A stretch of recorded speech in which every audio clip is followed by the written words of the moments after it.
I tapped on his profile views. There was a profile picture I had seen once before, tucked in Dad's glove box. The day I discovered it, Dad had panicked. That night, Mom and Dad had a massive fight over that photo. Remembering that, I tapped on the woman's profile. Her feed was filled with videos. Though her face was obscured, a man's arm was constantly visible pouring her drinks, holding her hand. And on that wrist was a familiar silver watch, right next to a distinct mole. It was unmistakably Dad. My hands shook, but I screenshot everything. On the drive home, Mom's phone rang. "Claire, I'm home," his voice boomed. "What do you guys want for dinner?" Mom's tone was flat. "Anything is fine." When we pulled into the parking lot, Dad was waving at us, pulling a bouquet of red roses from behind his back. Mom took the flowers. "We have debts to pay, Dan. Why are you wasting money?" Dad looked at her with pure devotion. "We'll pay it off. I can't let my wife suffer." I refused to touch the gift he gave me, walking right past him. The apartment was spotless. "Go wash your hands. I'll plate the food," Dad said. It was a beautiful four-course meal, but my mind was flooded with the videos. She loved fish, and Dad's absolute specialty was pan-seared sea bass.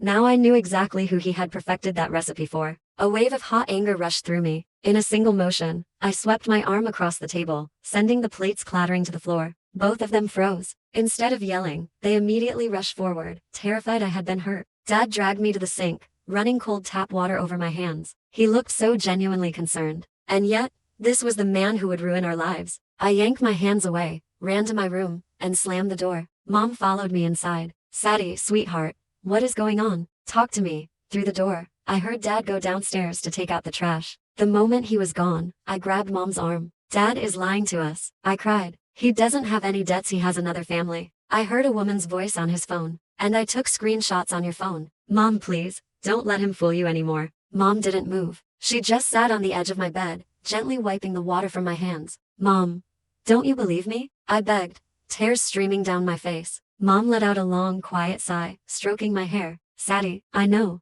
everything.